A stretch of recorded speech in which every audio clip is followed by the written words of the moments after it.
The Bernoulli distribution is the simplest discrete random variable one can consider. The Bernoulli random variable models the outcome of an experiment with two possibilities.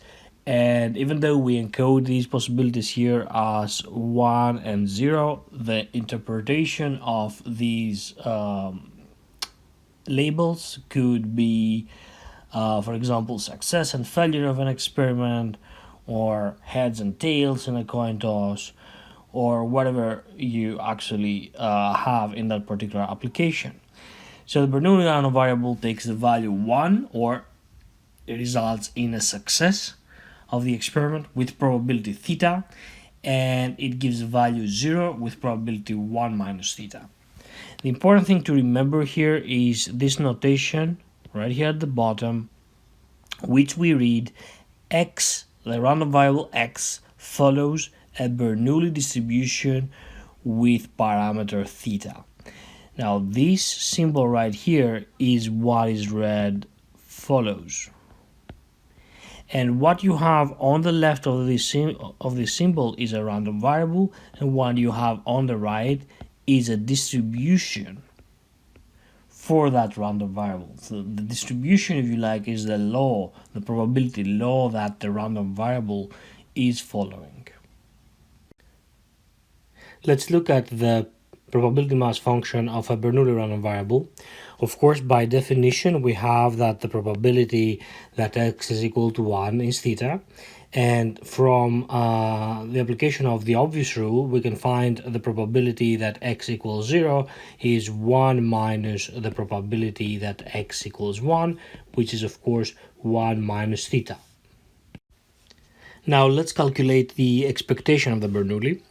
We have by definition that the expectation of x is the sum of x times the probability mass function of x, which here is 1 times the probability that x is equal to 1 plus 0 times the probability that x is equal to 0.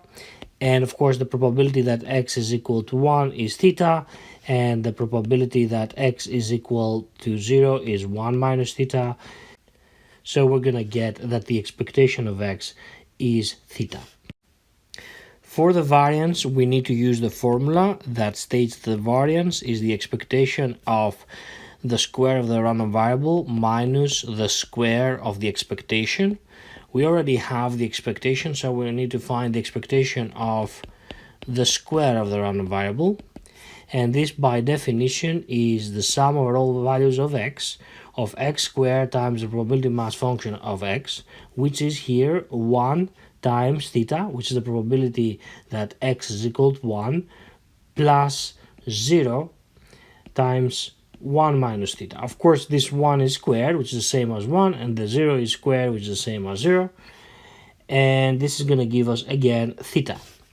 Plugging everything in this formula, we get that the variance is theta minus theta squared, which can be written as theta times 1 minus theta. Now, I would like you to pay a little bit of attention on the fact that the expectation of x is not a value that x can take. To visualize this, let's consider the probability mass function. We have here, say, 0, and here we have 1, the two values that x can take. And the probability of 1 is, of course, theta, and the probability of 0 is 1 minus theta. Now, if you look at the expectation of x, you will see that it is a value somewhere around here. Of course, this distance is also theta, and you can clearly see that the expectation is not any value that the random variable can take.